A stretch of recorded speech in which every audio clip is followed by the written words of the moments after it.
This was not an ideal situation for one Pontius Pilate, prefect of Judea. He arrived in Jerusalem the previous day to oversee Passover celebrations, and was greeted with an angry crowd, clamoring for the death of a moderately well-known religious leader. He hadn't even time to unpack.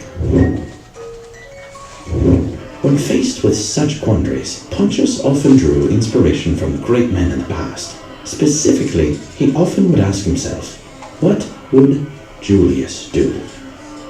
For as long as Pontius could remember, he had wanted to be a powerful leader of men, and ultimately, Emperor of Rome.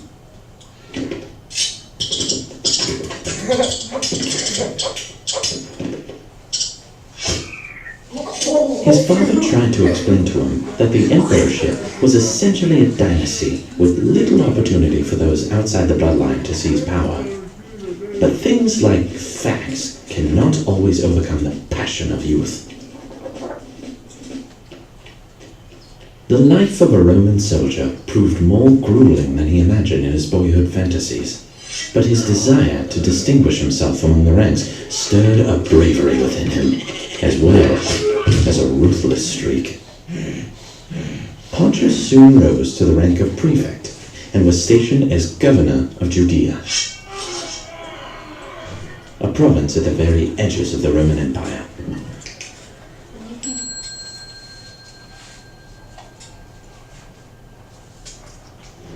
Though he entered his governorship during a period of relative peace and stability for the empire, Pontius took it upon himself to immediately establish his authority.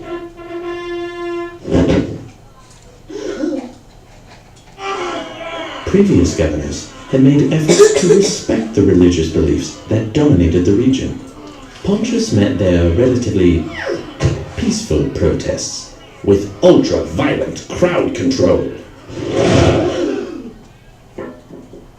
Pontius realized he may have been too eager to prove himself when he subsequently received a brutal tongue-lashing from his superior. If your posturing starts a rebellion, it will be my forces who will have to descend upon Judea to quell it. We're at peace. Try and keep it that way. In his desire for unfathomable power, Pontius often overlooked the path of fair, moderate governance. It was a technique he would have to work on.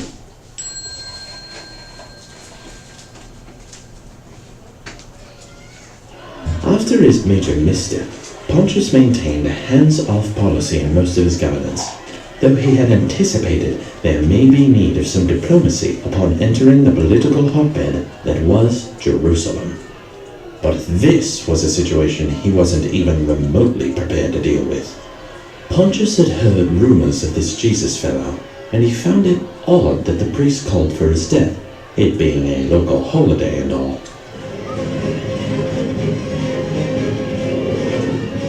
The situation could be delicate.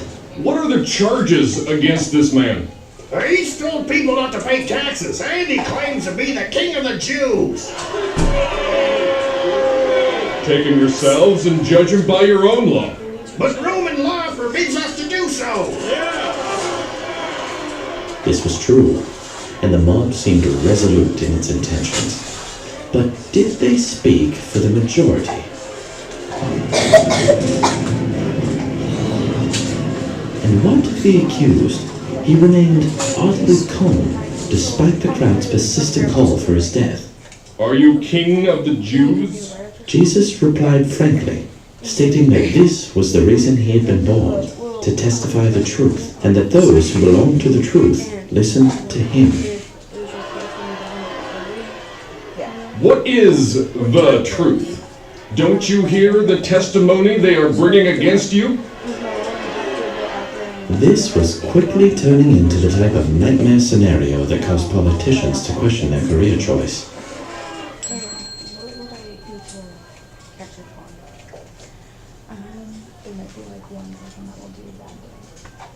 The crowd grew weary of the delay. Either a decision was to be made, or time needed to be purchased. In Passovers previous, Pontius had made a custom of releasing one Jewish prisoner chosen by the crowd. This man Jesus seemed the perfect candidate, as the only other prisoner at the moment was a rather unpleasant insurrectionist known as Jesus Barabbas.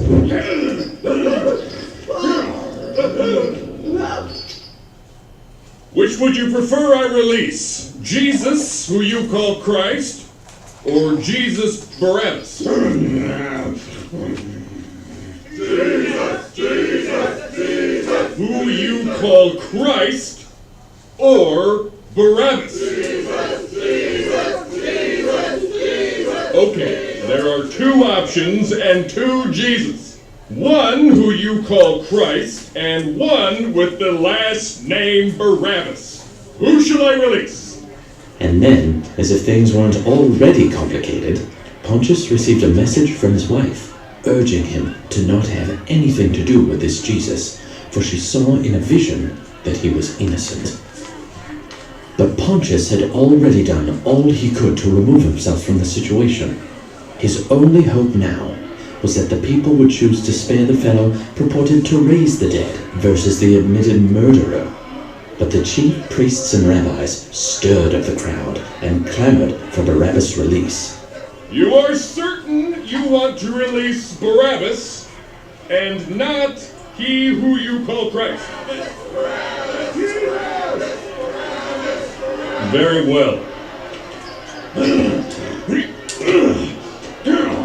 Down with Rome! Revolution! Barabbas' release only seemed to inflame the mob's resolve. Pontius balanced upon a knife's edge.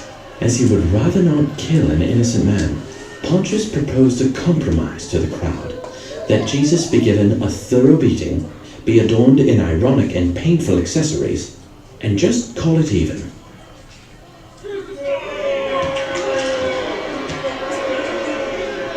You are free to take him and crucify him yourself. According to our law, he must die, because he claimed to be the Son of God. And what do you say to this charge? Do you refuse to speak to me? Don't you realize I have power either to free or to crucify you? If you let that man go, you are no friend to Caesar. Anyone who claims to be king opposes Caesar. He had effectively covered his bases. Riots appeared just as likely if he were to enact or not enact justice. Shall I crucify your king? We have no king but Caesar.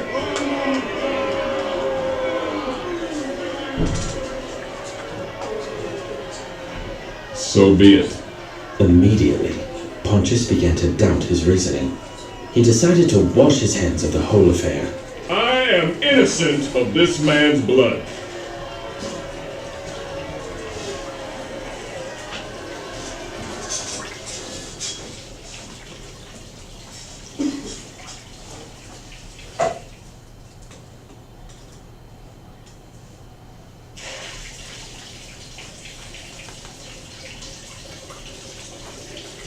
He then handed Jesus over to his soldiers to be crucified. Pontius found himself mired in regret and uncertainty. The crowd had been appeased, the riots had been avoided, order was maintained, but he could see no justice in any of it.